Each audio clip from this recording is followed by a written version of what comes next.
정확하게 얘기하면 이건 아니죠. 어제 저녁부터 눈이 왔습니다. 첫눈인데도 아주 꽤 많이 왔습니다.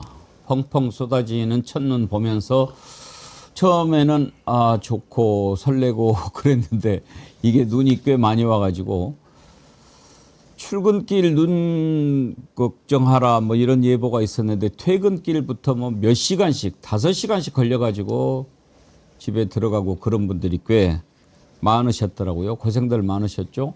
어제 이렇게 밤에 속보를 보니까 밑에 자막에 유턴만이 살 길이다 이런 게 보이던데 저는 눈이 많이 온 것에도 놀랐지만 이렇게 제설 작업이 안 되는가 거기에 대해서도 놀랐어요. 대체로 눈이 오고 또 어제 예보도 있었지 않습니까? 그런데 뭐 이면도로는 몰라도 주요 간선도로는 바로바로 다 제설 작업이 항상 이루어졌는데 오세훈 시장이 도대체 지금 어디에 신경을 쓰고 있는가 그런 생각도 들었어요. 추미애 의원도 어제 가는데 고생을 많이 했나 봐요. 페이스북에 여의도에서 올림픽대로를 통과하는데 5시간 걸려서 밤 12시에 하남 집으로 올 수가 있었다. 눈을 안 치우면 한강버스 인기가 올라간다고 오세훈 서울시장 팔짱 끼고 있는 건 아닌가 그런 글을 올렸는데 그래요. 어제 혹시 패널 분 중에 댁에 가시면서 고생하신 분 계신가요? 저는 엄청 고생했습니다. 얼마나 걸렸어요? 저는 이제 집에 나와 있다가 저녁에 생방송이 있어가지고 다시 나왔는데 그 쉬운 얘기로는 국회의사당에서 만약에 이제 마포역 정도를 간다고 네. 고민을 해보시면 평소면은 한 10분 안에 가는 10분 거죠. 안에 가는 거리인데 1시간 더 걸려서 그랬어요. 더 걸릴 것 같아서 거의 한 50분 지나가지고 결국 아까 말씀하신 유턴만이 생명이다. 정차만이 생명이다 해가지고요. 어제는 정차해서 스마트폰으로 생중계를 해가지고 그 유튜브 방송에 출연할 수밖에 없었던 그런 일도 있었습니다. 그러셨군요. 오늘 박영시 앵커님 오신다고 미국 LA에 이 여자님 오셔가지고 또 US 달러 20달러 슈퍼챗 보내주셨어요. 감사합니다. LA는 눈이 거의 안 오죠? 저는 가봤습니다 한번. LA를 가보셨어요? 네, 가봤습니다. 네, 가봤는데 반팔 입어도 되겠더라고요. 원래 그렇죠? 예, 11월 뭐 12월 반팔. LA는 사막 아닙니까? 도시던데 LA는. 이 여자님 한국은 눈길이 미끄럽다고 해서 너무 걱정되네요. 정어리원님들 따뜻하게 안전하게 다니세요. 박영식 백운기 앵커님 화이팅 해주셨는데 예 감사합니다. 이렇게 두 분 소개했고 김유정 의원님 어서 오십시오. 안녕하세요. 예. 김용남 전 의원님은 오고 계시고요. 오늘 아침에 송수은혜님 오랜만에 오셔서 댓글 남겨주셨는데 제가 보면서 마음이 좀 많이 짠했습니다. 오랜만에 본방 들어와 봅니다. 80대의 나이에 멤버십 핸드폰이 연결이 안 됩니다. 초반에 백운기 앵커님 팬이라 들어왔는데 어떤 분이 앵커님 팬이라고 했더니 멤버십 가입이나 하라 해서 자존심 상해서 나간다고 했더니 앵커님께서 괜찮다고 나가지 말라고 하시는 바람에 한참을 캡처해 놓았답니다.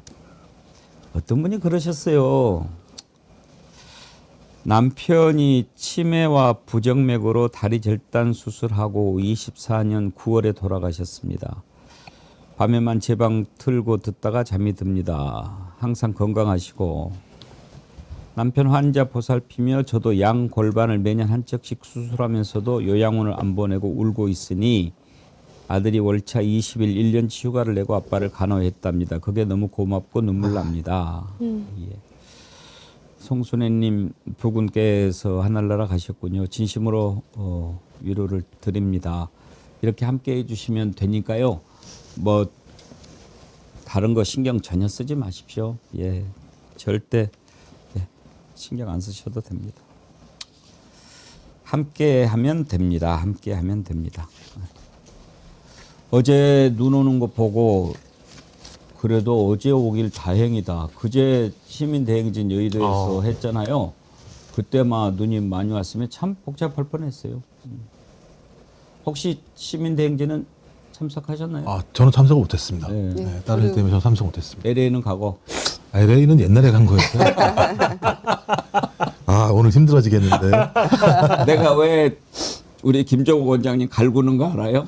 뭐 내가 지난주 다 봤어. 그러니까 좀 쉬실 때는 보지 마세요. 그거 보십니까? 다 그거? 봤어요. 아주 고사를 지내더만 배고프게 오지 말라고 박영식이 너무 좋다고. 여기 마스크 없습니까? 오늘은 무건 수행을 하도록 하겠습니다. 박영식한테 지난주에 고마웠습니다. 아유, 아닙니다. 영광이었습니다. 김정욱 원장님은 제가 없으니까 더 맛있게 드시는 것 같더라고요. 야, 그것까지 보셨어요 또? 다 봤어요. 아, 참. 오늘은 더 맛있게 먹겠습니다. 예, 오늘 먹방은 이 날씨에 딱 어울리는 김치 우동으로. 근데 저 김치 우동을 제가 정말 좋아해요. 맛있습니다. 맛있어요. 아, 겨울에 진짜 저거 먹으면 소주 생각난다고요? 아니, 그 얘기하면 안 돼. 제가 워낙 이미지가 거의 무슨 뭐 주사파처럼 지금 소문이 나가지고. 기대하십시오. 저는 저 김치 우동을 특별히 이제 원래 김치를 좋아하기도 한데 저 국물 맛이 옛날에 우리 어머니가 해주시던 그 김치국 있지 않습니까? 네. 그 국물 맛이 그대로 있어서 아주 좋아해요. 그거 쉽지 않은데요. 그런 국물만 내기가. 그럼요. 그 맛 나기 쉽지 않죠. 딱이네요. 오늘 제가 같은 저걸 너무 날씨. 좋아하니까 우리 엄마가 나 예비고사 볼 때 그걸 끓여갖고 오셨다니까 보온병에 담아가지고 그래서 그때 점심에 그걸 먹었어요. 예비고사. 예비고사. 그렇죠. 예. 어제 윤석열 재판에 문상호 전 정보사령관이 나와가지고 아주 충격적인 증언을 많이 했습니다. 윤석열 면전에서 그 얘기를 들으면서 윤석열은 어떤 생각이 들었을까도 참 궁금하더군요. 그러니까 윤석열은 지금 모든 사람들한테 이제 다 발리고 있습니다. 본인은 배신당하고 있다고 생각할지 모르지만 그 배신 아닙니다. 진실을 얘기하는 거고 자기가 어떻게 했는가 생각해 봐야죠. 지금 와가지고 김용현한테 책임 떠넘겨, 여인영한테 책임 떠넘겨, 뭐 다 책임을 떠넘기면서 참 그런 모습을 어떻게 참 인간으로서도 매우 부족한 자 아닌가 그런 생각이 들더군요. 어제 재판에서 문상호 전 정보사령관이 실탄 준비 지시했다. 그러면은 문상호 사령관이 본인 생각으로 하겠습니까? 그 녹취를 먼저 들어보시죠. 당시 증인이 복장과 무장 상태에 관한 지시도 했었다고 하는데 기억나십니까? 예. 어떻게 하셨습니까? 뭐 단독군장, 그다음에 권총휴대 뭐 이렇게 뭐 이런 얘기를 했던 걸로 봤습니다. 전투모에 전투조끼를 착용하고 권총을 휴대하라 이렇게 말씀하셨다고 하는데 맞습니까? 예. 처음에는 공포탄을 준비하라고도 하셨다고 하는데 맞습니까? 예. 그러자 작전과장이 K5에는 공포탄이 없습니다 라고 해서 그러면 실탄을 준비해라 이렇게 이야기가 되었다고 하는데 맞습니까? 예. 그리고 개인당 10발씩 가지고 가라 이렇게도 이야기하셨다는데 맞습니까? 예. 이제 답을 하고 나서 허탈하게 고개를 뒤로 젖히는데 김종욱 원장님 일단 지금 문상호 전 사령관은 특검에서 저대로 진술을 했고 이제 특검 쪽에서 물어보는데 신문하는데 답을 하는 것은 그 진술이 사실이다. 이걸 지금 밝히는 거죠. 네, 그걸 다 떠나서 뭐 재판정에서 본인이 진술한 것 그것은 증거로 채택이 되는 상황이고 핵심적으로 김용현에게 지시를 받았다는 거 아닙니까? 그 7탄까지 장전을 해서 총을 가지고 가라고 얘기를 했었기 때문에 뭐 김용현이 혼자 지시했겠습니까? 제가 볼 때 바로 이제 윤석열과 김용현은 한 몸이니까 그것을 본인이 직접 얘기한 건데 저 표정을 보면 문상호 전 사령관 작정한 것 같아요. 말씀하신 것처럼 저 인간 저거 뭐지? 나한테 다 시켜놓고 김용현한테 떠넘기고 말씀하신 것처럼 여인영한테 떠넘기고 그리고 또 변호인단 발표한 게 더 골 때렸어요. 그러니까 윤석열이 무죄여야 아래 부하들도 무죄가 되는 거 아니냐 뭐 이런 식의 얘기를 내는데 말이 안 되는 거죠. 아니 윤석열이 무죄면 윤석열 아래 있던 사람들이 그 짓거리를 한 거잖아요 결론적으로. 그러면 윤석열이 무죄면 나머지가 내란을 갖다 실행한 거예요. 대통령과 무관하게. 저 이런 얘기를 해야 되니까 적어도 이제 진실을 얘기해야 된다라고 판단한 것 같고요. 진짜 법정 자체가 지금 시간이 지나면 지날수록 진실의 법정이 돼가고 있고 국민들이 보아왔던 진실이 저희 내란 우두머리에 의해서 자행된 것을 실행했던 사람들의 입을 통해서 확인되는 것이기 때문에 저는 이제 진짜 그야말로 내란에 대한 정리가 중요한 고비에 들어선다라고 하는 것이 문상호 사령관의 저 진술을 통해서 지금 확인되고 있다 이런 생각이 듭니다. 보수형님 TV님 네네네네네네 자포자기 그러셨는데 김유정 의원님 지난번에 윤석열이가 그렇게 증언을 했어요. 성관이 나는 가르지 말라고 그랬는데 김용현이가 보냈다 그렇게 얘기하지 않았어요. 그런데 이제는 7탄까지 다 이렇게 얘기가 나오는 상황입니다. 근데요, 그 성관이는 내가 보냈다라고 진술한 게 있어요. 윤석열이가 윤석열이가. 예, 헌재에서인가? 헌재에서 네, 그랬습니다. 헌재에서. 네. 그래서 딱 말이 걸린 그러면 거였어요. 달라진 거군요. 그렇죠. 딱 걸린 거였어요. 그러니까 이게 국헌문란이라는 게 헌법기관에 대한 침탈이 이제 되는 거잖아요. 그게 바로 국회하고 성관이였습니다. 그런데 성관이는 본인이 내가 성관이는 보냈다라고 얘기를 한 바가 있기 때문에 이거는 본인 내란 시인한 거거든요. 그런 점에서 이제 그 문상호 정보사령관한테, 그러니까 사실 저희가 군인들은 헌재에서나 이 내란 재판에 증인으로 나와서 증언하는 거 외에는 이 사람들은 지금 군사법원에서 재판 중이잖아요.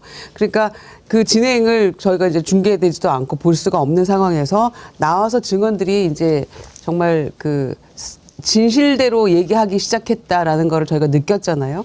그러니까 문상호 정보사령관이 성관이 침투한 사람 아닙니까, 한마디로. 그리고 김용현을 통해서 노상원 말 잘 들어라. 예. 지시하는 대로 잘 해라.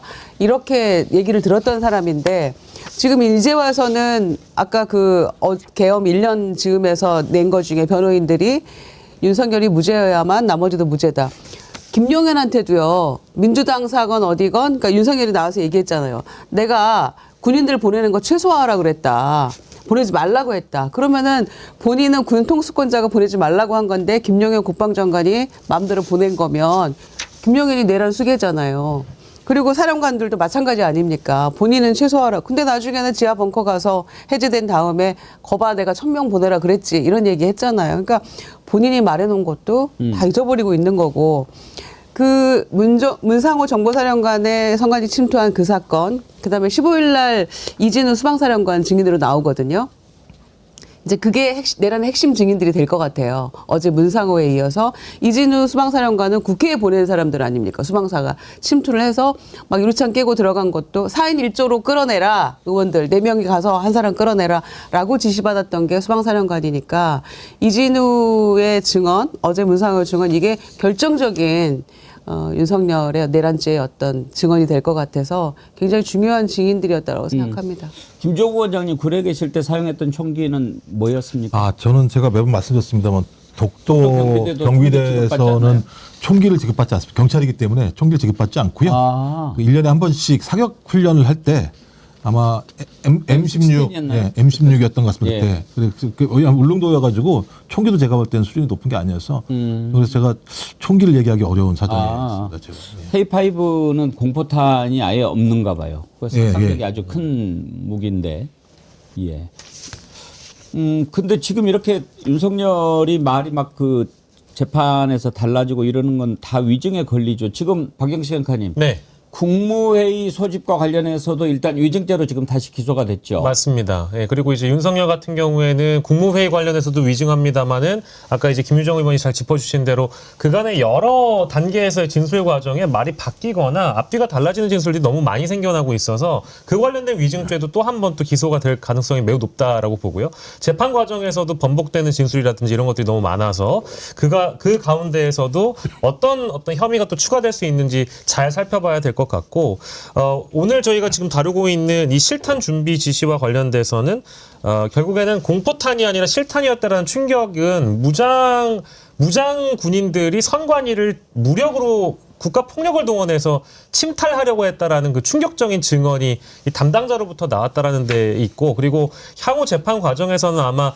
윤석열, 노상원, 김용현 문상호 이 라인상에서 어떠한 지시가 있었고 누가 이걸 결정적으로 지휘했고 어디까지 공모가 됐는지를 각자가 다투는 이제 영역들이 막 발생할 것 같습니다. 특히 문상호 사령관이 저기에서 실탄 언급을 한 이유는 결국 자신이 시인을 하면서 자신이 혐의를 좀 더 줄여보려는, 즉 형량을 줄여보려는 혐의를 인정하고 반성하고 형량을 줄여보려는 시도라고 볼 수 있기 때문에 나중에 저희가 뒤에 다루겠습니다만은 문상호는 윤석열에게 책임을 떠넘기거나 김용현에게 윗선의 책임을 떠넘기지만 본인의 혐의를 또 나중에 줄이는 거짓말을 또 일관하는 자세가 나오거든요. 그 대목도 함께 챙겨봐야 될 것 같습니다. 특히 김용현이가 문상호 정보사령관한테 전화해가지고 노상원이 하는 걸 도와라 이런 지시를 직접 내린 것까지도 드러났습니다. 노상원은 군인도 아닙니다. 정보사령관을 하다가 성 문제 관련해가지고 그만둔 자입니다. 이런 자한테 내란의 그 중요한 임무, 그것도 무시무시한 것을 지시를 한 겁니다. 그래서 노상원이 완전히 실세가 됐던 것 아닙니까? 그 얘기 들어보시죠. 2024년 10월 14일 20시 39분경 김용현 전 장관으로부터 전화를 받으셔서 3분 51초 동안 통화를 한 사실이 확인됩니다. 당시 어떤 내용으로 통화를 했던 것입니까? 장관님께서 하신 말씀은 노상원 하는 일 잘 도와라. 그 말씀만 하셨습니다. 그 노상원이 하는 일이라는 게 어떤 일을 말하는 네, 것이었습니까? 그때 당시 대량 탈북 상황에 대비해서 인원들을 줄이는 일, 그거였습니다. 이 통화를 하기 직전에 증인 노상원과 통화한 사실이 있으시죠? 네. 그때 노상원이 뭐라고 했습니까? 제가 잘 대응을 안 하고 대꾸를 잘 안 하니까 좀 흥분해가지고 넌 날 못 믿냐? 내가 뭐 너한테 나쁜 일 시키겠냐? 이런 얘기를 했고 그 다음에 조금만 기다려라. 장관이 너한테 전화할 것이다.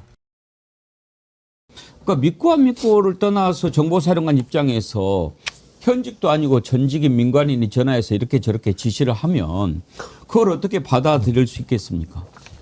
더군다나 문상호도 정보사령관인데 노상원이가 정보사령관으로 있으면서 했던 얘기들을 들었을 거예요. 제가 여러분들 시간 되면 꼭 한번 MBC PD 수첩 내란 관련된 것을 보시라 이렇게 말씀을 드리는데 거기에 그런 증언이 나옵니다.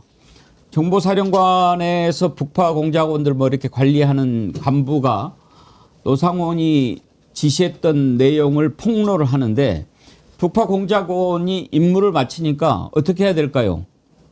폭파시켜라. 예? 원격으로 조종되는 폭탄 조끼를 입혀가지고 멀리 보낸 다음에 폭발을 시켜라.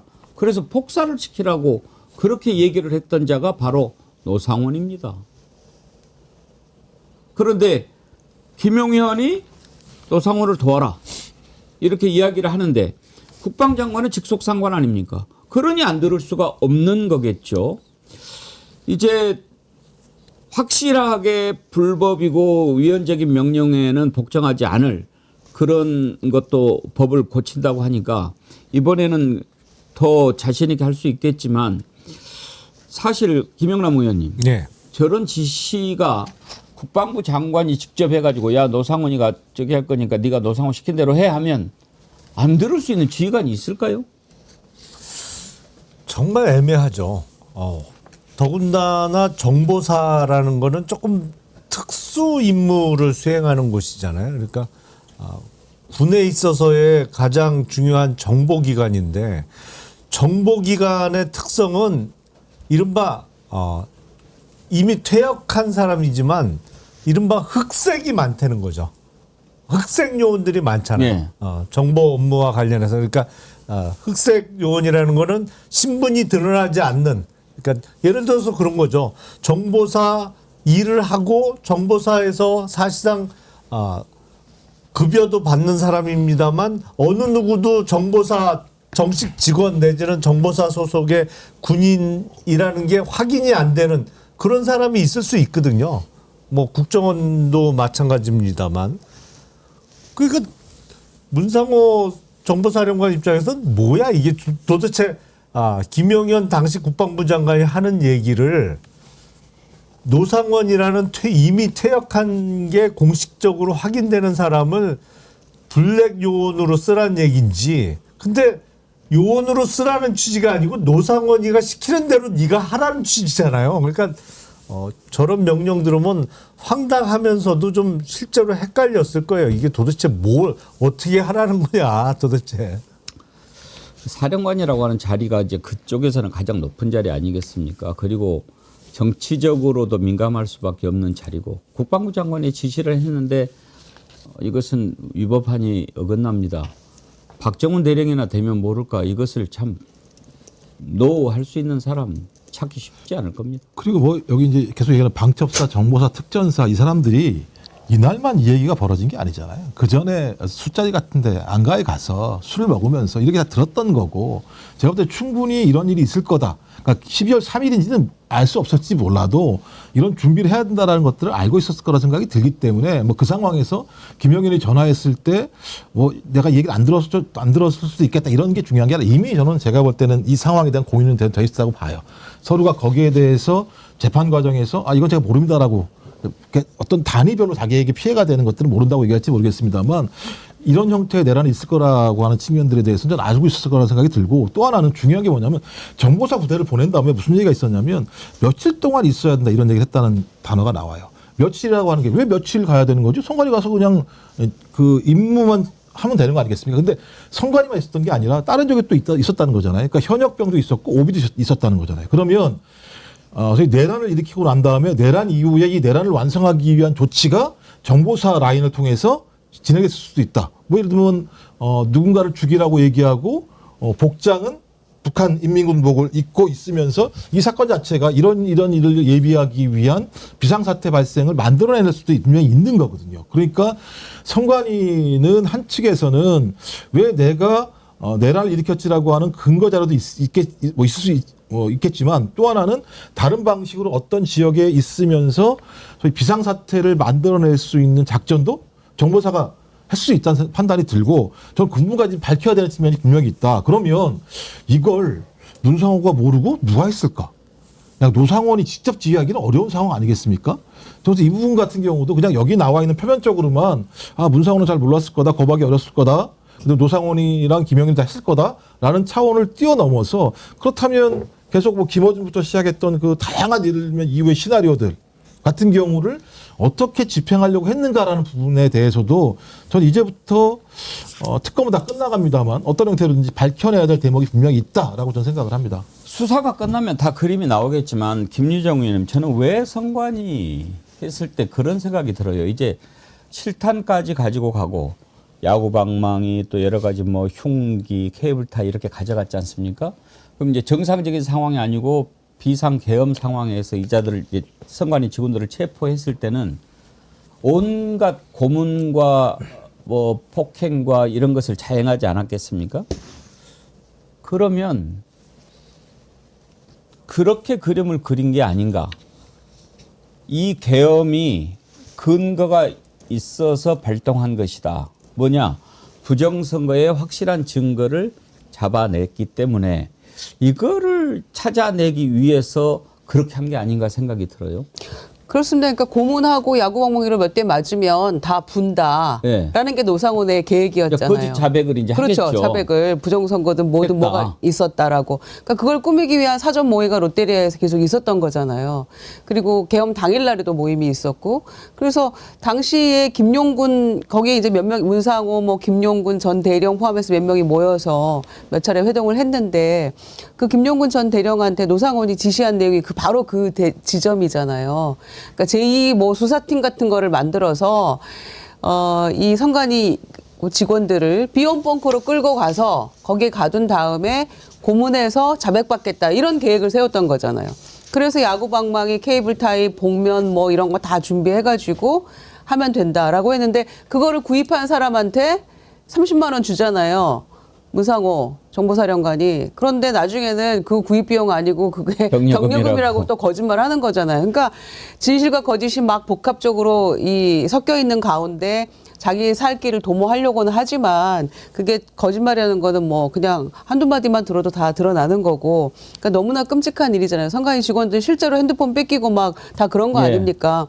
그런데 그 지점에 대해서 윤석열은 뭐라고 얘기를 하냐. 그냥 시스템을 점검하러 나갔다고 보냈다고 얘기를 하잖아요. 그러니까 그 정보사에서 갈 줄 몰랐다 또 이런 얘기까지를 덧붙이면서 아니 본인이 보내가지고 노상원 등 그렇게 사람 데려다가 이제 고문해가지고 가둬서 할 계획까지를 다 세웠던 사람이 점검하라고 보내면 그 점검은 계엄 아니라 평시에도 본인이 얼마든지 할 수 있는 거 아니었나요? 그게 그렇게 궁금했으면. 그러니까 몇 번 반복했던 이야기지만 이제는 우리가 다 추정하고 이렇게 됐을 거라고 예상했던 바들이 증언을 통해서 진실로 다 드러나고 있다라고 생각합니다. 근데 우리가 이자들 재판하는 걸 보면서 잘 봐야 할 게요. 진실을 다 얘기하는 게 아닙니다. 우리가 보면 박영식 앵커님, 문상호도 뭐 총 가져가라고 이제 진술 특검에서 했으니까 법정에서도 부인하지 않고 하지만 그 30만 원 그거는 테이블 타임 뭐 사라고 한 거 아니겠어요? 근데 뭐 경력금이라고 하고 예. 여인형도 이제 뭐 수사의 숫자도 모르는 놈 이러니까 꼭지 돌아가지고 윤석열 앞에서 이렇게 이야기했지만 또 나중에 또 보면은 뭐 서로 또 말도 안 되는 거짓말하고 맞습니다. 막 이렇게 혼재가 돼 있어요. 그러니까 이게 그 자신들의 혐의가 뭐 예를 들어 가중되거나 아니면 그 혐의를 인정하게 되면은 내란 공모를 하게 된 결정적인 행위에 동참한 게 돼버리니까 이제 그런 진술들은 선을 긋고 자신이 윗선으로부터 지시받은 것은 윗선에 또 책임을 넘기는 방식으로 지금 진술을 하고 있다라고 이제 두 가지로 이렇게 봐야 될 것 같은데요. 특히 아까 말씀해주신 그 경력금에 대한 부분은 정성욱 대령한테 뭐 야구방망이라든지 케이블 타이라든지 이런 것들을 사게끔 한 그런 비용이었는데 경력금으로 바뀐 이유는 아무래도 이 선관위 내부를 무력으로 침탈할 수 있는 그 가능성을 염두에 둔 비용이 아니라 그저 뭔가 이제 단순 복지비로 이렇게 위장을 하면서 이거는 내란 공모의 의도가 아니었다라는 식으로 얘기를 하고 그리고 두 번째는 이제 일종의 시그널이라고 저는 또 봅니다. 왜냐하면 정성욱 대령이라는 사람이 그 비용을 받았던 사람이기 때문에 나조차도 그것을 경력금이라고 진술을 해야만 내란 공모한 게 아니게 돼버리니까 그것을 실행에 옮기려고 했던 사람이 아닌 게 돼버리니까 이게 뭔가 아까 우리 앵커님이 말씀 주신 것처럼 윗선에서는 지시를 하고 아래에서는 그 지시를 이행하려고 들었는데 그 어느 어중간한 사이에서 나는 다 책임을 떠넘기거나 아니면 내 책임을 선긋기 하기 위해서 말도 안 되는 설명들을 하고 있는 것이죠. 어떻게 야구방망이 이런 것을 생각을 할까요? 참 노상원의 머릿속에는 뭐가 들어있는지 궁금하기 짝이 없습니다. 포승줄, 도구 이렇게 준비하라고 지시를 롯데리아에서 아마 했을 거예요. 한번 들어볼까요? 11월 17일 롯데리아 안산 상록수점에서 노상원 정모대령을 만난 사실이 있지요. 예. 그날 노상원이 부정선거 관련자들을 조사할 것이다 이런 이야기 했었지요. 기억납니다. 구체적으로 그와 관련해서 노상원이 했던 이야기 기억나시는 게 어떻습니까? 구체적인 기억 없습니다. 정모대령은 노상원이 부정선거와 관련된 놈들 다 잡아서 족치면 부정사실이 확인될 것이다 이렇게 이야기하면서 야구방망이, 케이블타이, 복면 등을 잘 준비해둬라 이렇게 말한 사실이 있다고 증언했는데 기억 안 나십니까? 도구 준비 언급한 것은 제가 기억납니다. 근데 그렇게 자세한 기억은 없습니다. 좀 황당하고 어이가 없어가지고 사실 저는 그냥 흘려듣고 말았고 그렇기 때문에 명확하지 않습니다. 무슨 말이죠? 저게 그러니까 거짓말하는 게 티가 나는 게 본인 입으로도 황당하고 어이가 없다고 했잖아요. 근데 보통 황당하고 어이없는 얘기는 기억에 오래 남아요. 그렇잖아요. 통상적인 얘기는 기억이 안 날 수도 있지. 하지만 황당한 얘기를 들으면 그거는 잊어버릴 수가 없어요. 그러니까 앞뒤가 안 맞는 얘기를 하는 거예요. 문상호 그 전 정보사령관도. 지금요, 이 계엄 얘기할 때 윤석열이나 또 윤석열 지지하는 쪽에서 가장 많이 쓰는 말이 아무 일도 일어나지 않았다 이거든요. 그런데 지금 보십시오. 만약에 내란이 성공했다면 이재명 대통령도 이야기했듯이 정말 어느 것 하나만 삐뚤어졌어도 이 내란은 우리가 막아낼 수 없었을 겁니다. 헬기가 조금만 늦게 오는 것이 없었어도 뭐 그리고 만약에 현장에서 군인이 개머리판으로 시민을 한 대 치기만 했었어도 상황이 완전히 달라졌을 거란 말입니다. 그런데 모든 것이 잘 맞춰져서 그야말로 하늘이 보호하사 우리나라가 지켜졌지 않습니까? 만약에 그렇게 됐더라면 어떻게 됐겠습니까? 선관위에 직원들이 끌려가가지고 온갖 고문을 당하고 없는 사실을 거짓으로 자백하고 정치인들 끌려가서 수장되고 폭파당하고 이렇게 될 뻔했잖아요. 근데 그게 아니었으니 이거는 죄가 아니다? 지금 이런 논리인데 그러면은 수많은 시민이 학살 당해야 죄고 그렇습니까? 그러니까요. 아니 자꾸 통진당 얘기 그들은 하잖아요. 그런데 이석기 당시 대표가 그냥 내란 음모 그 강의 중에 뭔가 얘기를 했다는 그 사실만으로도 당은 해산되고 본인은 징역 9년 선고받았잖아요. 거의 만기 채워서 나왔거든요. 몇 개월 빠지고. 그런 상황인데 지금 이건 실제로 상황이 벌어진 것이고 또 기자들 중에서 결박당하고 구타당한 사람도 있잖아요. 실제로. 그런데 정말 아무 일이 없었나? 국회 유리창은 다 깨지고 했잖아요. 그런데 아무 일이 없었어요. 그러니까 경고성 계엄 그 얘기를 아직도 주장하고 싶은 사람들이 있는 것 같은데 정말 그게 모자라다고 해야 될지 정말 양심이 없다고 해야 될지 뭐 어떻게 설명할 바가 없네요. 정말. 아니 그리고 상식적으로 선관위를 점검하기 위해서 실탄 10발씩 장전하고 간다는 게 말이 안 되는 거잖아요. 아니, 그러니까 선관위 직원들이 무슨 무장하고 있습니까? 총 들고 서로? 그래서 전 롯데리아 회동이 되게 지금 저희가 감춰져 있는 게 너무 많은데 지금 하나씩 롯데리아 회동과 관련된 얘기가 나오는 거예요. 예를 들어 롯데리아 회동했던 사람들 얘기에 의하면 노상원이 김건희랑 비화폰으로 통화하더라. 이걸 갖다가 특검 가서 진술했다는 내용이 나와요. 그러면 김건희와 노상원은 서로 통화한 게 사실이라면 둘은 이 내용들에 대해서 서로 알고 있었을 거 아닐까? 라고 하는 부분이 있는 거고요. 이제 또 다른 건 뭐냐면 오혁진이라는 기자, 일요신문 기자가 얘기하는 건데 요 롯데리아 쪽에 갔던 사람들하고 얘기했던 건데 한동훈 사살소를 자기들끼리 미리 알았다는 얘기를 했다는 거예요. 그러니까 이 정보사 사건은 그냥 선관위 사건만 연결돼 있는 게 아니라 김건희가 내란에 어떻게 연결돼 있는지, 그 다음에 체포조를 어떻게 운영해서 어떻게 하려고 했는지, 그 다음에 또 이 선관위에 간 거 말고 제가 아까 말씀드렸듯이 또 다른 지역에 오비들이 있었다고 얘기하는 측면들을 보면 매우 중요한 내란의 전체적인 시나리오 자체, 그러니까 노상원의 시나리오가 작동한 가장 중요한 공간이 롯데리아 회동이기 때문에 여기서 발생한 문제에 대해서 정확히 알 필요가 분명히 있을 것 같고, 이것은 제가 볼 때는 노상원 그 메모, 수첩에 나온 내용들이 진짜 그야말로 허황대 머릿속에서 내용들이 아니라 서류가 상당 부분 얘기하고 있는 시나리오 자체가 작동했다라고 하는 것이 아닌가라고 하는 부분들을 보여주는 중요한 사건이기 때문에 저는 이제 그 사건이 서서히 국민들한테 알려지기 시작했다. 그러니까 계속 밝혀나가야 되는 거겠죠. 이 부분 관련해서는. 그러니까 며칠 전에 우리가 12.3 이제 1주년을 맞이하면서 각자가 갖고 있는 이 계엄에 대한 내란에 대한 인식을 뭔가 좀 느슨해졌다라고 한다라고 하면 허리띠도 좀 졸라매고 신발끈도 다시 묶고 자 우리가 내란 척결과 진압 종식을 위해 한마음 한뜻으로 이제 더 단단해져서 가야 된다 이제 이런 인식을 갖고 계실 텐데 거기에 이제 한 스푼을 좀 더 올려드리면 문상호라는 저 작자라든지 이 계엄을 내란을 실행하려고 했던 이 내란 가담자들은 절대로 용서해서 안 된다는 건 뭐 다들 국민들이 공감하실 거고요. 다만 얼마나 저들이 당시 어떤 인식을 갖고 있는지를 대표적으로 상징하는 사례가 문상호 같은 경우가 썼던 이 특수활동비의 내역을 보면 12월 6일에 그러니까 총 12월 6일부터 12월 15일까지 123만 원을 쓰는데요. 12월 6일에 썼던 비용이 굉장히 특이합니다. 74만 원을요. 그 사령부 텀블러를 구입하는 데 써먹어요. 그런 거를 보면 이 작자들이 얼마나 당시에 한가한 인식을 갖고 있었는지를 상징한다고 저는 보거든요. 아니 나라가 다 뒤집어져가지고 내란이 실패했는데 그 이틀 뒤에 문상호라는 정보사령관이라는 작자가 사령부 텀블러를 쓰는데 74만 원이나 결제를 했단 말입니까? 뭘까요?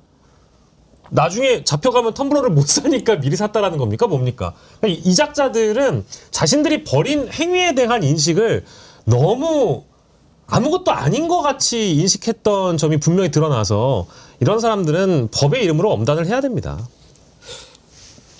윤석열의 거짓말이 하나둘씩 재판을 통해서 계속 드러나고 있습니다. 또 국회에 들어간 거 체포 지시하지도 않았다. 뭐 이런 말도 안 되는 얘기를 하고 있지 않습니까? 그건 곽종건 사령관에 의해서 이미 부서졌는데 지금 이름이 다 나오고 있어요. 그런데 그게 설마 했던 게 다 진짜로 드러납니다. 우원식 의장, 이재명 대표, 한동훈 대표 잡아서 죽이려고 했는지 어쨌는지 말이죠. 방첩사의 우원식 체포 조장이라고 해야 될까요? 이 사람도 나와서 증언을 했는데 인계 받아라. 그렇게 얘기를 했다. 이 사람 증언의 진실성도 한번 우리가 따져볼 텐데 일단 본인 얘기는 그 체포해라는 아니고 그냥 인계받아라라는 뜻으로 처음에는 알았다. 이렇게 증언을 하더라고요. 한번 들어보시죠. 방첩사 단장이 저를 보자마자 합법적인 임무 수행이다. 우원식 국회에 가서 인계 받아라. 다른 설명 없이 이 얘기만 저한테 했습니다. 우원식을 체포하라는 지시로 받아들이신 건가요? 아닙니다. 과거 이석기 의원처럼 네. 다른 수사기관에서 수사하던 안보사범을 계엄이 선포되면 모든 사건이 군사법원 관할로 전환이 되니까 네. 저희도 수사권이 또 확장이 되고 그 수사기관 수사하던 안보사범을 우리한테 인계해 주려나 보다. 뭐 그런 식으로 저는 해석을 했습니다. 그러면서 이제 가면서 보니까 이건 법적인 근거가 없는 것 같은데 체포하라는 거네. 그러면서 오히려 야야야 좀 천천히 가봐 이렇게 얘기를 했다는 거예요. 그 말도 한번 들어보죠. 신동걸 소령이 속한 1조는 이재명, 최진욱 소령이 속한 2조는 한동훈으로 대상자를 지정했는데 우원식 의원이 국회의장이라는 걸 인터넷 통해서 좀 확인하게 되고 최석일 소령은 2024년 12월 4일 00시 38분경 모든 팀은 우원식, 이재명, 한동훈 중 보시는 팀 먼저 체포해서 포승줄 및 수갑 이용이라는 메시지를 전송했는데 지금 혹시 기억나십니까? 네, 우원식 의원을 인기가 아니고 체포하라는 명령이 바뀌었다는 걸로 저는 저걸 보고 해석을 했었습니다. 검토하고 있는 상황에서 국회 정도에 도착을 했는데 도저히 이거는 계엄법에도 국회의원은 현행범이 아니면 체포할 수 없는 규정도 있고 이거는 우리가 해서는 안 되겠다는 생각이 들어요.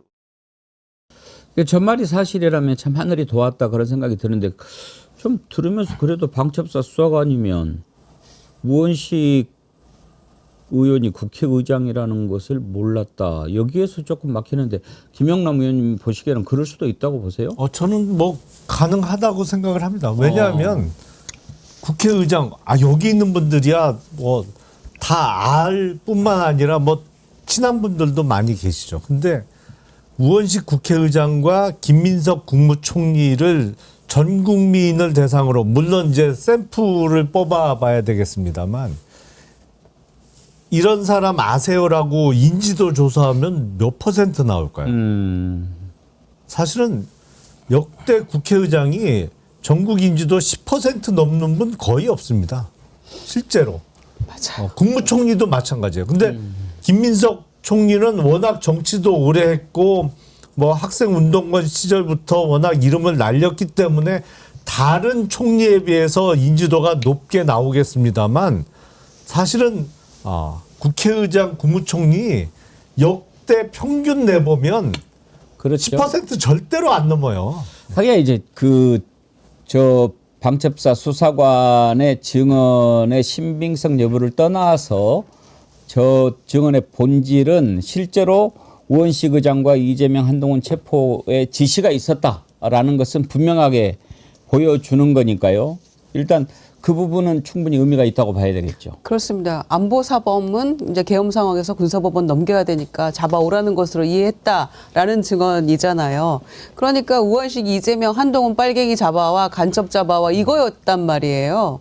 그리고 한동훈에 대해서도 뭐 한동훈은 빨갱이로 이미 다 규정해놓고 있었잖아요. 윤석열이. 그러니까 방첩사의 그 수사관이 그래도 그 상황에서도 좀 침착하게 계엄법도 찾아보고 이렇게 한 것은 그래도 잘한 거죠. 본인이 그 상황에 대해서 이거 안 되겠구나라고 일단 판단을 했다는 거잖아요.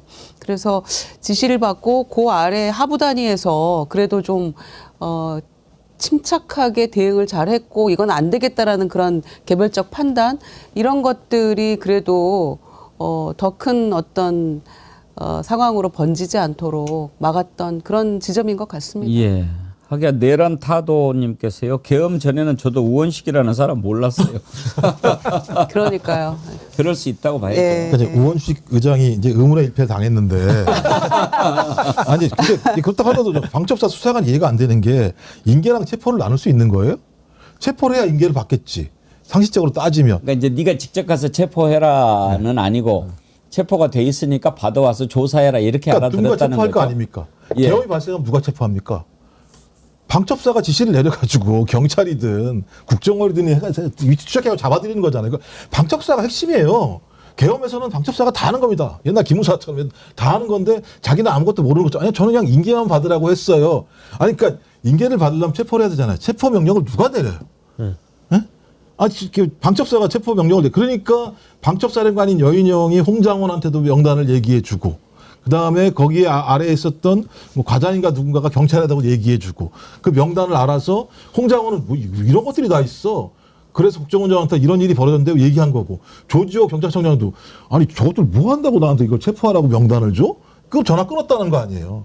그러니까 저는 방첩사가 지금도 전혀 지금 내부에 개편이 안 되고 있어. 1년이 지났는데도 불구하고요. 이 정도 상황이면 옛날에 방첩사가 어떻게 바뀔지 다 내용이 나와야 되는데, 그래서 여전히 방첩사에 있는 수사관들이나 이런 사람들 같은 경우는 저는 진실을 10%도 얘기 안 한다고 생각해요. 저도 그렇게 몰랐을까요? 생각해요. 네. 방첩사라고 하는 곳이 지금 고명성님도 방첩사 소령이 우원식 국회의장 모른다는 거 거짓말입니다. 다 압니다.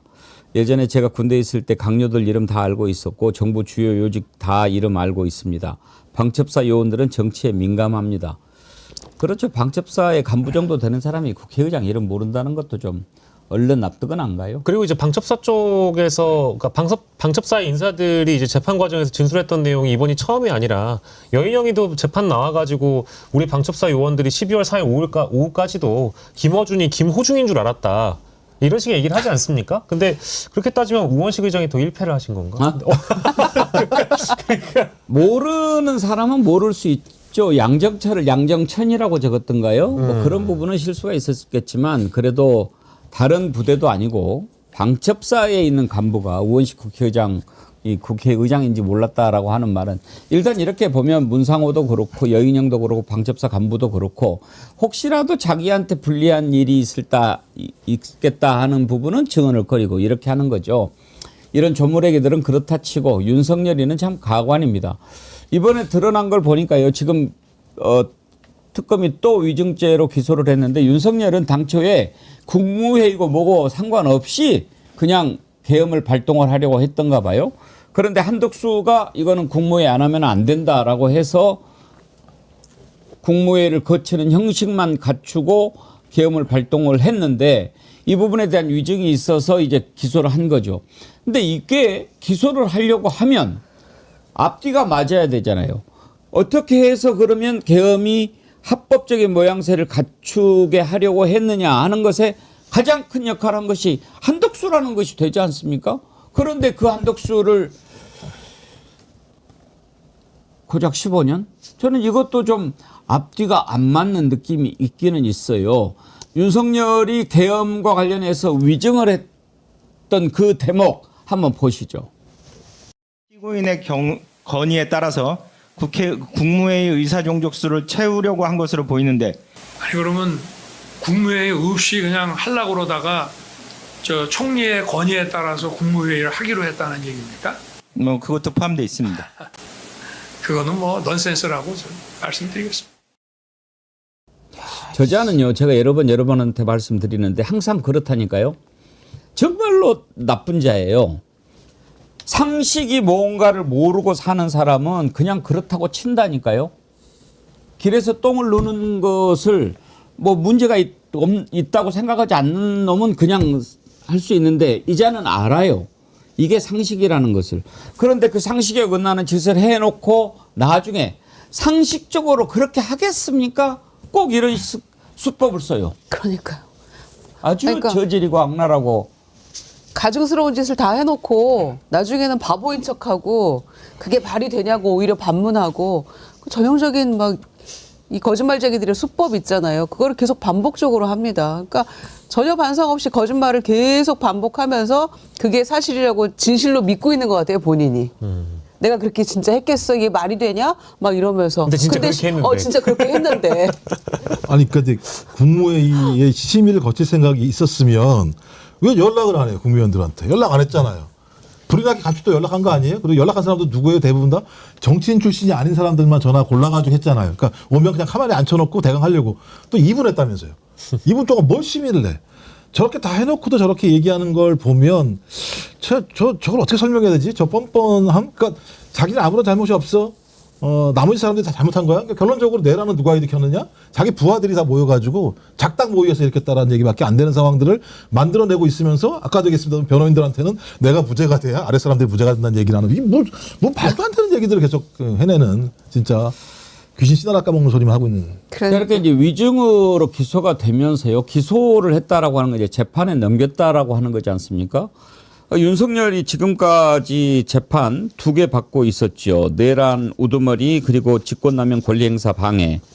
그런데 내란 특검이 이번에 또 위증 혐의로 기소하고 막 이러면서 지금 윤석열 관련된 재판이 최대 6개 재판이 돌아가게 돼 있는데 이제 걱정되는 것은 이렇게 윤석열이 6개 재판을 하게 되면 모든 재판이 제때 진행될 수 있을까 하는 거거든요. 김영남 의원님. 그러니까 가장 큰 덩어리인 내란 수계 재판은 이미 지연이 많이 돼 있고요. 사실은 1월에는 끝내겠다고 했는데 안 될 것 같아요. 지금 진행되는 거 보니까 지기현 부장이 그냥 마음에 없는 소리 하도 재판 지연에 대한 문제 제기가 많으니까 1월 얘기했다가 흐지부지 될 것 같은데 다른 재판은 그렇게 늘어지지는 않을 것 같아요. 그래서 그러면 1심 재판이 이렇게 여러 군데에서 여러 개가 열리면 어떻게 되는 거냐. 각기 형을 선고하죠. 근데 대부분 그 재판이 항소심에서는 모일 가능성이 많습니다. 항소심에서는 최대한 모아서 한 군데에서 재판을 하게 되거나 아니면 항소심에서의 구속 기간 때문에 또 병합이 안 되는 사건이 있으면 할 수 없이 이제 다른 항소부 재판부에서 재판을 하겠죠. 근데 나중에 재판할 때는 다른 사건 선고 형량을 보고 감안해서 또 형을 정하거든요. 그러니까 그건 뭐 아무런 문제될 게 없어요. 근데 지기현이가 네. 윤석열이 구속 취소 안 시키고 계속 만약에 재판 정상적으로 했다면 늦어도 8월이나 9월쯤에 1심은 선고가 될 수 있는 그런 타임테이블 아니었습니까? 그렇죠. 원칙적으로는 1심 재판을 6개월 이내에 구속 사건의 경우 끝내야 되니까. 예. 그런데 뭐 지금 여름쯤 끝날 수 있었죠. 여름쯤은 끝나야 그게 사실 정상이죠. 6개월 잡았을 때. 그리고 3 잡으면 지금쯤 이제 거의 대법원까지 가는 상황이 됐을 건데 아직도 1심이 안 끝나고 있는 상황이란 말이에요. 저는 선고를 할까 싶어요. 안 하면 어떻게 해요? 인사이동에 그냥 옮겨가는 거지. 그럴 생각으로 저렇게 본인 만만기로. 말로도 2월 전에 한다고 해놓고도 예. 예. 아니 근데 재판 진행한 거 보면 저래 갖고 2월에 선고할 수 있겠나라는 의문이 좀 들거든요. 그런 생각 들어요. 사실 지기현이가 노골적으로 재판을 끄는 것은 그동안 여러 번 증인 나오라고 그래놓고 또 부르고 곽종근 사령관도 그렇고 이준호 사령관도 그렇고 또 부르고 그리고 이제는 정말 가볍기가 짝이 없는 게 죄송합니다. 너 나오시라고 그래가지고 아주 참 부장판사라는 자가요. 그거 한번 보시죠. 곽종근 씨, 아이고 2번이나 나오시게 해서 죄송합니다. 아이고 죄송합니다. 2번이나 나오시게 해가지고 제 잘못입니다. 미치겠다. 제가 다 부끄러워요. 너무 아이고, 죄송합니다. 너무 나 뜨거운데요. 저도. 2월 그게 뭐예요? 2월 법관 인사 전에 본인 마치겠다라고 했는데 질질 끌고 안 하고 토 끼려고 하는 것 같아요. 토끼다. 네. 네. 그거 외에는 해석이 안 됩니다, 지금. 저 모습이. 근데 1심 재판이 늦어지고 지기현이 1심 선고 안 하고 토끼인다 하더라도 그게 더 나을 수도 있어요. 왜냐하면 지기현이가 윤석열 사형 선고 시킬 그런 배짱 없을 것 같지 않습니까? 그럴 것 같아요. 그러니까 내가 사형 선고는 못 내리겠고 무기징역까지도 선고 못하고 이렇게 또 뭐 한 징역 20년 대충 뭐 이렇게 했다가는 맞아 죽을 것 같고 아이고 나 그냥 도망가는 거야 이럴 것 같다 이 말씀이죠. 아니 일단 보면 이런 거 보면 판사라는 직업이 참 괜찮은 직업인데 여름하고 겨울에 2주 동안 법정 휴정 기간을 둡니다. 우리나라 법원은. 그래서 보통 12월 마지막 주하고 1월 첫째 주 2주 동안을 재판을 쉬어요. 근데 무조건 쉬어야 되는 건 아니고 급한 일이 있거나 특히 형사 사건의 경우에 구속 사건이 많으면 재판을 열 수 있어요. 근데 지기현 재판부가 이번 달 마지막 주하고 1월 첫째 주에 재판을 얼마나 잡는지를 보면 알겠죠. 이때 만약에 쉰다? 2주 동안 재판 안 연다 그러면 이거는 정말로 사건을 끝낼 생각이 없는 거예요. 모르겠어요. 근데 2주 동안 재판 안 쉬고 재판을 열어도 지금 진행 상황으로 봐서는 법원 그 인사이동 전에 선고까지 못 갈 것으로 보이거든요. 근데 지기현 판사는 이렇게까지 재판을 지연시키고 결론도 안 낼 가능성이 높은 상황에서도 내란 전담 재판부든 혹은 뭐 고등법원으로 가게 될 이 사건에 대해서 또 걱정은 하는 척은 합니다. 그저께였습니다마는 본인이 이제 증거 목록을 정리를 해달라고 이제 특검 쪽에 요구를 하면서 특검의 변론 종결 전에 증거 목록을 정리해달라고 이제 요청하는 언급을 하는데 오는 19일에 증인 신문을 마지막으로 하고 그게 마무리되는 16일이나 23일 정도에 준비 절차를 잡아서 증인과 증거 목록을 점검하려 한다. 목록이 방대하다. 특검에 계속 내가 요청하지만 기존에 넣은 신문 기사들은 좀 철회하고 나중에 내란 전담 재판부든 고등법원에 이런 증거 목록을 내가 올릴 수는 없다라고 얘기를 하면서 증거 목록을 좀 정리해달라고 또 요청을 해요. 이렇게 재판을 걱정하는 자가 재판 이런 식으로 했단 말입니까? 저는 그 기사를 보고 오늘 김영남 의원님 오시면 좀 여쭤봐야겠다 했는데 이거 무슨 뜻이에요? 증거 목록을 뭐 정리해달라고 하는 거는 재판을 열심히 하겠다는 얘기예요? 끌겠다는 얘기예요? 아니. 그건 이제 그 재판 진행은 그냥 대충 하더라도 나중에 판결을 쓰려면 증거 목록이 좀 정리가 되어 있어야 됩니다. 그러니까 증거 목록 검찰 측에서 제출한 증제 1, 2 뭐 해갖고 이런 사건의 경우에는 증거가 많이 첨부될 수밖에 없거든요. 그 목록을 정리를 해야 나중에 유죄 판결을 쓰든 무죄 판결을 쓰든 증거 목록을 열거해 가면서 뭐뭐뭐뭐에 의하면 어떤 사실이 인정된다 이렇게 판결문을 쓸 수가 있어요. 그러니까 그 목록을 정리를 다시 해달라는 취지로 들리는데 보통은 기소할 때 증거 목록을 같이 제출을 하거든요. 뭐 지가 해야 되는 거 아니에요? 근데 뭘 정리해달라는 건지 모르겠어요. 특검에서 기소하면서 증거 목록 없이 기소했을 리는 없는데 기자가 무슨 내용을 잘 모르고 쓴 것 같기도 하고 기사를 이렇게 들여다봐도 어떤 내용을 어떻게 정리해달라는 건지 모르겠는데 통상의 경우에 기소하는 그 시점에 이미 증거 목록이 있습니다. 근데 뭘 추가 증거 제출이 많아서 그런지 뭘 정리해달라는 건지는 정확하게 모르겠어요. 박영식 안카는 이해했어요? 근데 저는 이제 그 증거 목록에 담겨 있는 내용들 중에 이제 신문 기사들이 워낙에 많아서 그 내용이 만약에 이제 항소심 재판부로 넘어가게 됐을 때 이 사건에 대한 이해를 다음 재판부가 하기가 어려우니 지금 이제 변론 종결하고 나서 사건 이제 선고를 하고 나서 다음 재판부에 넘어갔을 때 이 방대한 목록이 다 넘어갈 수 없으니까 신문 기사 같은 건 좀 과감히 빼달라라는 요구로 저는 이해를 했거든요. 근데 이렇게 다음 재판은 저는 이제 그거죠. 아니 다음 재판을 이렇게까지 걱정하는 자가 그동안 재판을 이렇게 지지부진하게 이끌어 와놓고 나서는 이제는 뭐 다음 재판까지 걱정하는 모습을 보여주는 게 굉장히 모순적이다. 이제 이 말씀을 드린 것 같습니다. 근데 만약에 그런 취지로 얘기한 거라면 정말 한심한 거예요. 그거는 애초에 기소 단계에서 제출했던 증거 목록에 다 붙어 있었을 거 아니에요.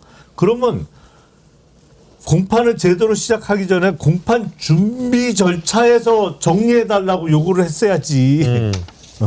이게 왜 증거 목록 보면 대략 타이틀은 다 나오거든요. 그리고 간략한 입증 취지하고가 다 정리가 돼 있는데 딱 보면 안단 말이에요. 증거 목록 몇 번부터 몇 번까지는 뭐 어느 언론사의 어떤 신문 기사 뭐 쭉 나온단 말이에요. 그러면 처음에 목록을 보고 아니 기사가 왜 증거 목록에 이렇게 많이 포함되어 있냐 이걸 좀 정리해라 라고 얘기를 하고 재판을 시작했어야죠. 이제 와서 정리하려는 건 뭐야. 그러니까 복잡하고 방대한 증거 목록이 있으면 그거를 잘 정리해서 1심 선고문에 어떤 걸 선별적으로 담아서 넣을지는 그 재판장과 판사가 판단할 영역인데 그거를 이제 와서 얘기하면서 와 다음 내란 재판부에 고등법원에 이 사건이 넘어가게 된다라고 하면 또 다음 판사님들이 이해하시기가 어려울 수도 있으니까 증거 묻는 걸 좀 정리를 해주셔야 될 것 같습니다. 아이고 제가 너무 늦게 요구를 했네요. 아이고 죄송합니다. 죄송합니다. 자기가 늦게 요구한 건 안 해 그래도. 아니 그렇게 할 것 같다는 얘기죠. 제 얘기는 지금 충분히 낸 거고. 다음에 죄송합니다. 제가 볼 때 거의 정치적 발언 같아요. 야. 그러니까 4일날 재판에서도 내란 전담 재판부 얘기 나오면서 최대한 공정하고 신속한 재판을 진행을 위해서 노력 중이다. 이 얘기를 뭐하래요? 국민들이 보면 야 네가 진짜로 최대한 공정하고 신속하게 재판을 진행했어? 말도 안 되는 얘기를 하는 건데 그러니까 그 증거 이런 것도 내가 좀 열심히 하고 있어. 열심히 하고 있으니까 이거 갖다 지금 보여주려고 하는 정치적 언어를 사용한 건데 신뢰할 수 없는 게 아니 증인 채택을 해서 2번 불렀다고 죄송합니다라고 얘기하는 판사가 있습니까? 증인 채택이 된 거잖아요. 그러면 이게 재판 과정에서 결정한 사항을 집행하는 건데 죄송합니다라고 얘기하고 그 죄송하다고 얘기한 사람이 누굽니까? 내란의 주요 임무 종사를 한 사람들이잖아요. 여인영, 박종훈 이런 얘기를 하는 거 보고 전 그럼 이 상황을 보면서 적어도 사법부 같은 경우는 조의대의 그 오부 인사들 그 식사하는 자리에서 정확히 자기 입장을 밝힌 것 같아요. 너 3심제 계속 유지할 거야.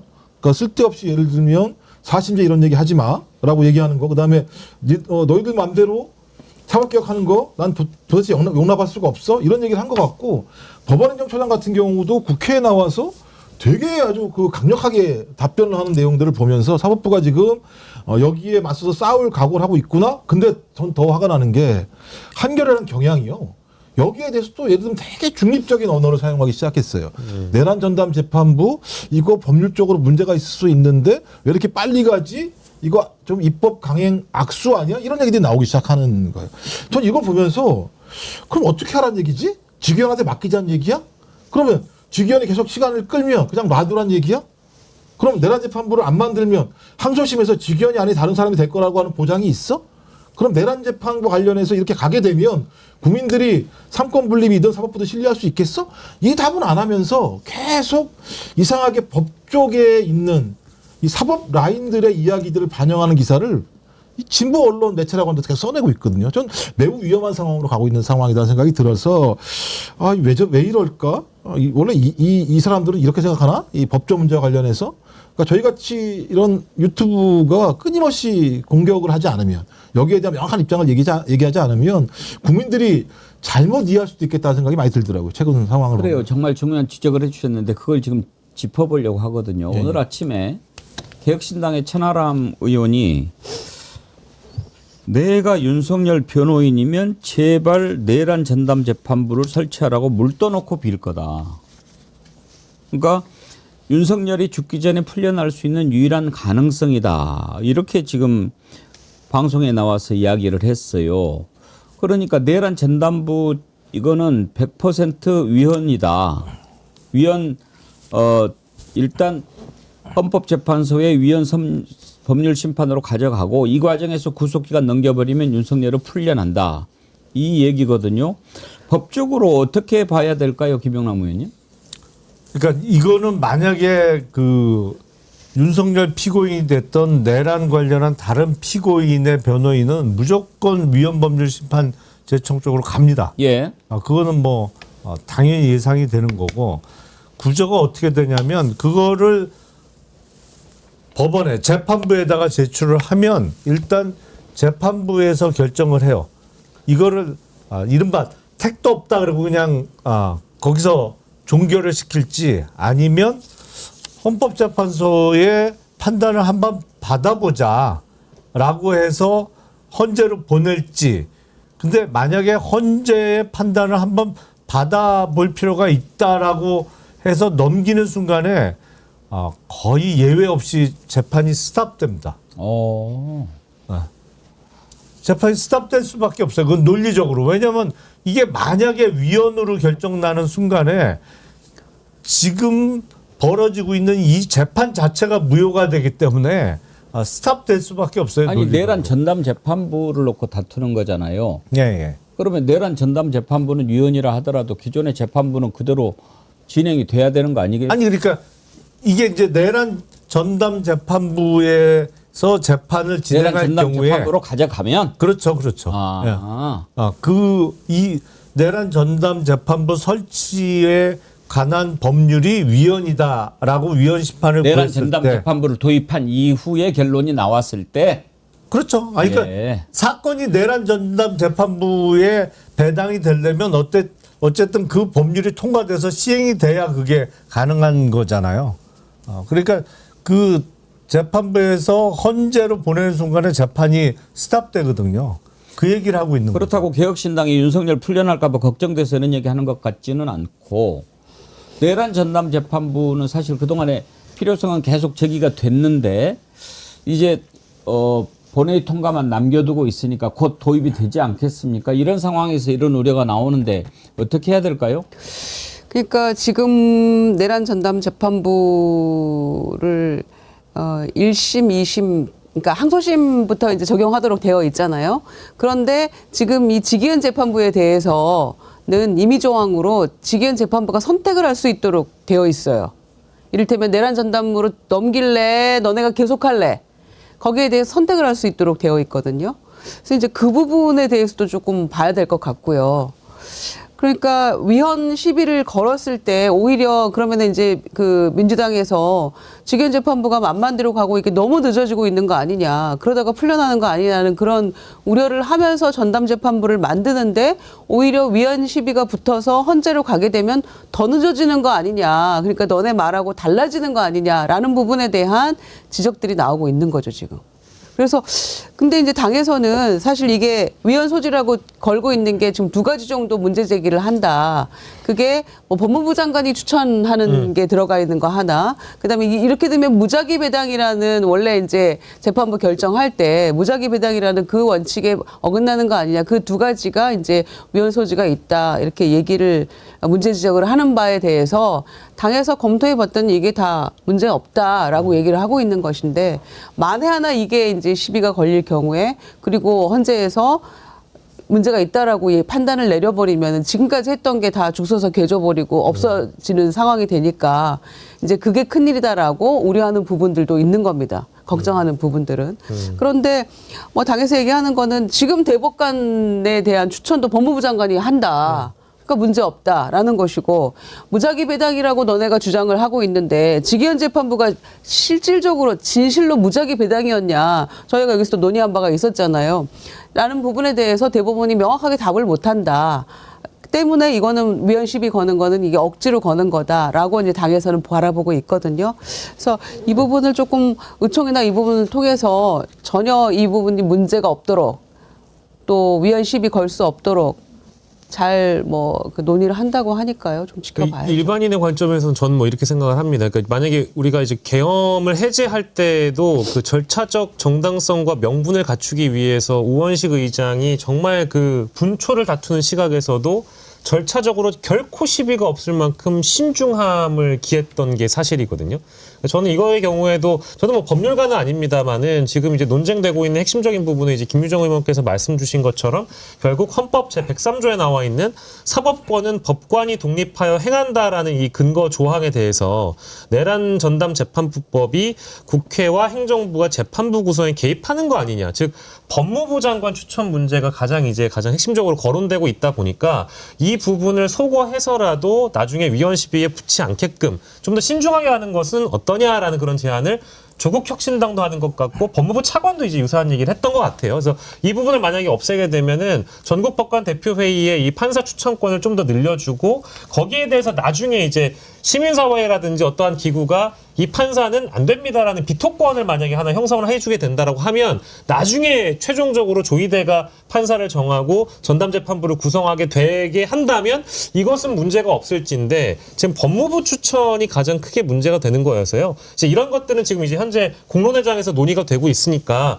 절차적 정당성에는 위배됨이 없게 헌법에는 저촉됨이 없게끔 하는 것이 제일 중요하다는 생각을 저도 합니다. 그러니까 이게 매번 벌어지는 건데요. 그러니까 전제가 빠져 있어요. 그러니까 왜 이 얘기가 왜 나왔지?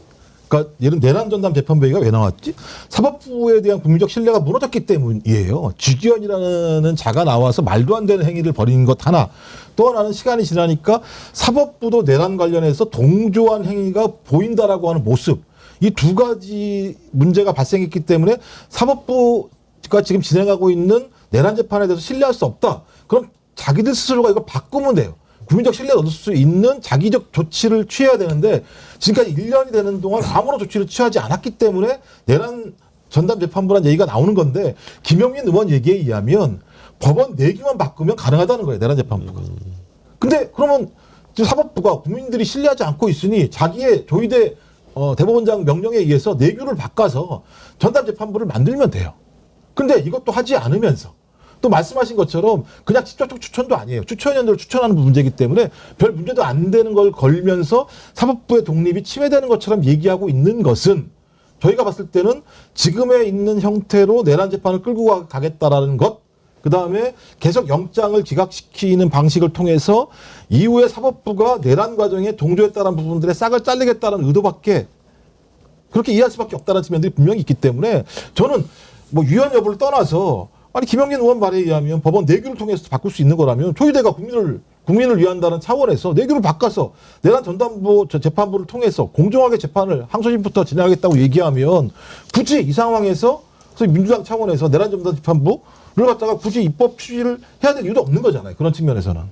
지금 조희대 사법부를 믿을 수가 없지요. 얼른 못 꼽아봐도요. 직위원회가 말도 안 되는 구속 취소 시간으로 계산해서 한 거. 조희대도 그것도 이해할 수 없는 거죠. 대선을 불과 며칠 앞두고 가장 유력한 대선 후보를 취재 파기환송으로 보내가지고 후보 자격을 날려버리려고 한 거. 그리고 최근에는 지금 계속해서 수원 3인방이 이끄는 영장 전담 재판부가 어떤 식으로 지금 풀어주고 있습니까? 이런 짓을 스스로 해놓고 뭘 이야기를 하는지 국민들을 상대로 꼭 한번 붙어보자 이러는 것 같지 않습니까? 김영남 의원님. 네. 저는 박성재, 한덕수, 그다음에 추경호 세 사람 영장 기각됐을 때 혹시 셋 다 영장 기각 예상하셨나요? 솔직히 말씀드리면 사실은 저는 박성재 장관은 영장이 발부될 거라고 박성재는 이야기를 네. 했고요. 한덕수 총리도 역시 마찬가지고 추경호 의원은 입증의 문제가 좀 있어 보여요. 그러니까 그 내란의 주요 임무 종사자로서 내지는 내란의 공모 부분에 있어서 증거가 충분하냐 그 문제가 좀 있어 보여서 뭐 그거는 추경호 의원의 경우에는 영장 기각 가능성도 있다라고 생각을 했습니다. 나머지 두 사람은 뭐 발부될 거라고 예상을 했죠. 예. 김유정 의원님 생각에는 어떤 경우가 제일 황당했어요? 그 영장 기각 중에서? 아니 박성재 케이스가 저는 제일 황당했죠. 사실 재청구까지 했는데. 재청구까지 했는데 그리고 너무 정황들이 뚜렷했잖아요. 그 수용 인원이 얼마나 되냐. 그 문자 메시지 주고받고 삭제까지 하고 또 그 합수부에 검사 파견하는 문제랄지 뭐 이런 것들을 너무나 구체적으로 다 이야기가 됐는데도 불구하고 여전히 계엄을 사전에 몰랐다. 법적인 다툼의 여지가 있다. 그놈의 다툼의 여지 때문에 정말 미쳐버리겠는데 김건희까지 다툴 여지가 있다는 얘기를 하잖아요. 최후 진술에서. 그래서 박성재 두 번째 기각에서 진짜 굉장히 좌절했습니다. 그러니까 정말 영장 전담 판사도 내란 관련해서는 필요하겠구나 이런 생각을 하게 만들더라고요. 이은주 반장님, 내란이 난 상황에서도 중립병자들이 넘쳐나는 세상. 다시 스트레스 받는데 먹방합시다. 우리 패널님들 만나게 드시는 거 보면서 힐링이라도 좀 하게요. 먹방 타임인가요? 그런데 저는 이 사람 보면 밥맛이 안 날 것 같은데 일단 미리 봐버리고 밥을 먹어야 되지 않을까요? 장동혁, 이 왜 그래요? 이제 장동혁의 메시지는 윤석열 메시지를 그대로 닮아가고 있어요. 왜 그러세요? 우리가 백운기입니다. 근데 요즘에 제가 이걸 하면 다들 안 좋아하시더라고요. 왜냐면 이제는 제가 장동혁을 삼킨 수준이 돼버려서 예. 오늘 같은 경우에는 쿠팡까지 들어온 중국인 간첩부터 막아내야 합니다. 국회 폭거에 맞선 12.3 계엄. 우리는 뭉쳐야 합니다. 이재명 어게인. 죄송합니다. 백운기 어게인. 아니 장동혁은 지난번에도 우리가 황교안이다 그렇게 얘기했잖아요. 그래서 국힘에서 야 이거 이렇게까지 가도 되는 거야 그랬는데 지금 이제 국힘 내부에서도 야 저거 왜 저렇게 계속 가는 거야 이거 어쩌자는 거야. 심지어 그 대구시장 했던 국회의원 누구죠? 권영진 의원. 권영진까지도 이러면 큰일 난다라고 하는데 대구에서까지 큰일 난다라고 하는데 왜 그러는 걸까요? 왜 그럴까요? 아니 오늘 발표된 갤럽 여론조사를 보면 이재명 대통령에 대한 긍정평가가 TK에서도 부정평가보다 9% 이상인가 높아요. 한 10%가 높아요. 예. 그러니까 권영진 의원도 위기감을 느끼는 거죠. 야 이러면 이러다 TK까지 넘어간다. 장동혁 대표처럼 계속 저렇게 말도 안 되는 소리 하면 뭐 TK라고 저 용서가 안 될 수 있다라는 위기감을 느끼고 있는데 장동혁 대표는 모르겠어요. 그러니까 얼굴만 가리면 그 텍스트로만 보여주면 다음 중 1번과 2번 중에 어떤 것이 윤석열의 이야기고 어떤 게 장동혁의 발언일까요? 골라보세요. 그러면 잘 못 고르겠어요. 너무 똑같아. 내용이. 장동혁 얘기하다 말았는데 녹취 들어요 말아요? 밥 잘 먹고. 밥 먹었으니까. 뭐라고 그러는지 한번 씹으렸는지 한번 드러나 볼까요? 그럼 치워야겠네요. 할 건 해야죠. 네. 할 건 해야죠. 이 정권은 그동안 간첩죄 개정을 가로막아서 중국 간첩들이 활개치게 만들어 놓았습니다. 간첩 말고는 누구도 불편하지 않은 법을 폐지하겠다는 것은 결국 대한민국을 간첩 천국으로 만들겠다는 것입니다. 왜 갑자기 간첩이라고 이야기하는 겁니까? 아니 개정했잖아요. 왜 그러죠? 이상해. 저 노림수는 어떻게 분석을 하십니까? 이종호 원장님이 아직 드시기 전이니까 얘기해 보시죠. 저는 좀 두 개나 이미 먹었습니다만. 그러셨어요. 네. 그러니까 저는 기본적으로 태생적 한계라고 생각해요. 아니 한계인데 그래도 네. 뭔가 정치인들의 발언은 의도가 있을 거 아닙니까? 근데 지금 저기서 계속 내가 황교안이다 또 간첩 얘기하고 부정선거 얘기하고 그쪽으로 가는 이유가 뭐예요? 아니 장동혁 아니 더 잘하시니까 장동혁 대표가 하는 저런 얘기가 우리가 왜 토요일 일요일 주말마다 광화문대로 막아놓고 집회하는 사람들 있잖아요. 예. 정광훈이나 뭐 이런 사람들 거기서 나오는 얘기예요. 저 얘기가 똑같은 얘기예요. 그러니까 그들의 목소리를 대변해주고 있는 거예요. 장동혁 대표가. 그러니까 지금 장동혁 대표는 자신의 정치적 기반을 그 광화문 그 윤어게인 세력이라고 생각을 하는 거예요. 그러니까 거기서 나오는 얘기를 똑같은 얘기를 반복하고 있는데 그러니까 지금 국힘 내부적으로도 장동혁 대표에게 반기를 든 현역 의원들이 꽤 있잖아요. 한 20, 30명 이상 생겼단 말이에요. 그러니까 본인은 아예 그쪽으로 붙은 거예요. 윤 어게인 그 집회 세력 쪽으로.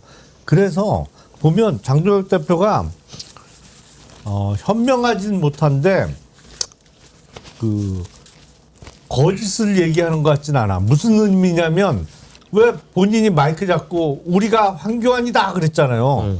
진짜야 그거는. 똑같은 얘기를 하는 거예요. 진심이고 이게 이제 그 타임라인대로 보면은 12월 3일에 추경호 영장이 기각되고 나서 비상계엄은 의회 폭거를 막기 위한 정당한 계엄이었다. 라는 식의 사과 거부가 나오고요. 요미우리 신문과 서면 인터뷰를 한 윤석열의 워딩이 나오는데 거기에서도 윤석열이 언급했던 내용은 거의 장동혁의 그 멘트와 동일했습니다. 게다가 거기에 등장했던 표현 중에는 과거에 윤석열이 레드카드 표현을 썼거든요. 근데 장동혁이 이번에 또 레드카드라는 표현을 써요. 이거는 사실상 윤석열이라는 존재와 장동혁은 같이 가겠다라는 의도라고 분석을 하는 것이 저는 뭐 합리적이라고 봅니다. 나를 밟고 일어서라 그렇죠. 이랬잖아요. 제가 밟겠습니다. 그리고 장동혁, 그러니까 과거 윤석열 그때 그런 얘기 저희가 했죠. 제발 조중동이라도 좀 보세요. 라고 얘기했던 기억이 나거든요.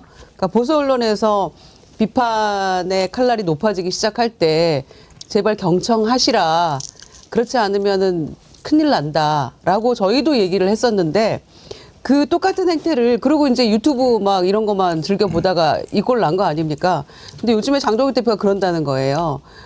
그 보수 언론에 대한 비판 너무 듣기 싫어하고 막 유튜브 나가고 이러잖아요. 그리고 당 내에서 중진들하고 조금 소통하면서 경청하는 거 그런 거 일절 없고 자기 호위무사격에 뭐 초재선들 2-3명하고만 소통하고 그러고 있어서 아예 당선됐을 때 당대표 됐을 때는 중도에 매력 있는 정당으로 만들겠다 이렇게 얘기를 했는데 이제는 아예 그냥 극우 쪽으로 윤호개연 쪽으로 가겠다는 방향성을 정한 것 같아요. 그쪽으로 가기로. 그래서 우리가 황교안이다 해서 이제는 12월 3일 날 메시지가 매우 동일한 판박이 복붙한 것 같은 그 모양새를 봤을 때 이제 나는 윤석열이다라고 저는 선언한 거라고 생각합니다. 그러니까 제가 볼 때는 계산은 끝났다고 봐요. 그 장동혁은 왜냐하면 반쪽짜리 재선이었지 않습니까? 중간에 보궐선거로 들어갔으니까. 그리고 친한계로 시작을 했던 거 아니겠어요? 근데 본인이 그런 지지기반을 가지고 어떻게 당대표가 될 수 있었겠습니까?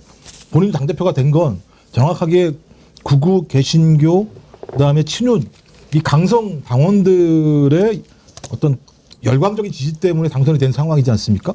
저는 그 지지층만 가지고 가면 된다고 생각하는 거예요. 그 지지층 가져가야 돼. 아니 그러면 본인이 개혁 보수의 길을 간다? 그럼 자기 지지층을 잃으면서 한동훈 쪽으로 옮겨가야 되는 상황이에요. 거길 왜 갑니까? 정책 계산을 할 때. 오히려 이 상황을 유지하면서 어떤 형태든지 지방선거에서 본인 계산할 때 영남 지역만 사수한다고 하더라도 본인을 중심으로 타협해서 가져갈 수 있거든요. 근데 여기서 왜 저희 개혁 보수 또는 예를 들면 윤석열과 저절의 길을 택할 이유가 하등이 없다. 그러니까 저는 정치적 계산이 다 끝났고 그 방향대로 가고 있고 오히려 더 자기 지층들을 결집하는 방식으로 그다음에 또 여론조사하면 대선 후보 지지율 이래 나오는 경우도 있지 않습니까? 근데 저는 산수가 이해가 안 돼요, 김정은 원장님. 그 지금 저렇게 말도 안 되는 주장을 하는 극우 쪽은 죽었다 깨어나도 민주당 지지 안 할 거 아니에요. 그러면은 그쪽에 그렇게 공을 안 들여도 흔히 말하는 집토끼잖아요. 그럼 장동혁이 그럴 필요가 없을 것 같은데. 근데 장동혁이 그렇게 하면 그 지지층들이 장동혁을 지지하겠습니까? 배신자라고 얘기하죠. 그럼 거기까지 놓칠까 봐? 그렇죠. 거기밖에 없다니까요. 장동혁의 지지층이 거기밖에 없는 거죠. 근데 제가 보기엔 그게 다 합치면 한 10만 표 되려나? 20만 표 정도 될 거예요. 전국 다 합치면. 근데 장동혁 같이 생각하는 사람이 얼마나 되겠어요. 국힘당 안에서도. 그러니 저는 몇몇 사람들이 얘기했듯이 지방선거까지 장동혁이 못 갈 것 같아요. 저도 요새 같아서는 못 간다고 봅니다. 예. 저 못 버티죠. 지금 당장에 공천해야 되고 지방 자치단체질 지금 국민의힘이 지난번 선거 때 재미 봐가지고 꽤 많은데 장동혁이 저렇게 하고 있는 거를 두고 보겠어요? 그러니까 속으로 부글부글 하죠. 네. 큰일 났네. 우리 선거 이거 못 치르겠네. 네. 이런 생각을 다들 하고 있을 거고 우리가 한겨울이다 했을 때 끝났어요. 이미 끝났고 그래서 조기 붕괴설이 지금 솔솔 나오는 게 그게 그냥 괜히 나온 얘기가 아닌 것 같거든요. 그러니까 그래서 지금 국힘 말씀 좀. 아니요. 그래서 이제 25명이 뭐 사과문 내고 이렇게 했는데 그 가운데에는 아까 말씀하신 권영진 의원이나 또 그 TK, PK 지역 의원들도 몇 명이 다 같이 했단 말이에요. 그러니까 이게 이제 소위 언더찐윤이라고 하는 영남의 그 60명이 똘똘 뭉쳐서 뭘 어떻게 한다. 당의 한도를 바꾼다. 이런 얘기도 하는데 이제는 지금 침묵하고 있는 한 60여 명의 의원들이 무슨 생각을 하고 있을까. 25명 사과합니다에도 TK, PK 의원들이 함께 했는데 그래서 장동혁 체제가 이렇게 가서는 안 된다. 이 체제는 우리 선거 못 치른다라는 얘기가 저는 권영진 의원도 그런 취지에서 나온 얘기 같아서 조기 붕괴가 확실시되고 있다. 거의.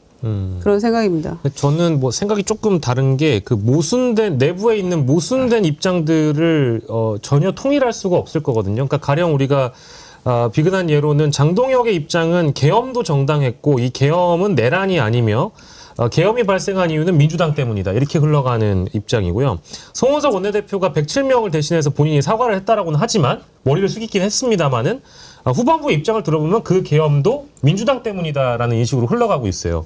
그리고 지금까지 나온 보도를 종합을 해보면 107명의 의원들 중에 진심으로 사과를 하겠다라는 의원이 과반을 넘어서지는 않습니다. 그런데 그러다 보니까 언더찐윤이라든지 당의 영남 기득권들은 결국 힘이 있는 쪽에 붙겠다라는 인식을 과거의 전통 보수들이 갖고 있었던 그 DNA를 버리지 못하고 있는 상황인데, 그러면 이제 이런 흐름을 뭔가 뒤집을 만한 어떤 내부의 정풍 운동이 일어나야 되는데 그 정도의 어떤 머릿수가 되느냐?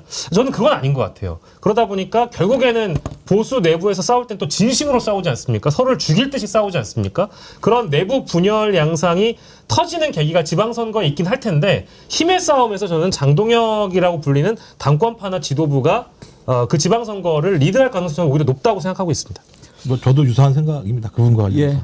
장동혁 얘기는 여기까지 하고 김치 우동에 관해서 팩트 체크를 해드리겠습니다. 아까 우리 김영남 의원님이 고개를 갸우뚱하면서 약간 아닌 듯 긴가민가 했는데 정확한 팩트가 들어왔습니다.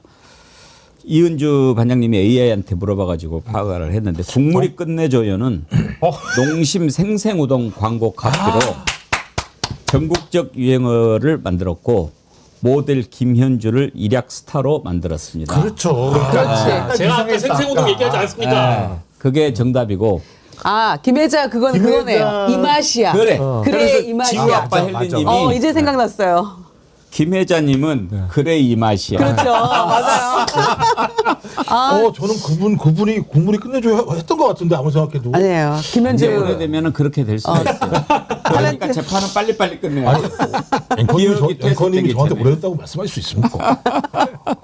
그래 이 맛이야. 예. 아, 맞아요. 자, 이렇게 팩트 체크해서 아름답게 마무리하게 해주신 이은주님, 감사합니다. 지우아빠 헬리님 감사합니다. 예.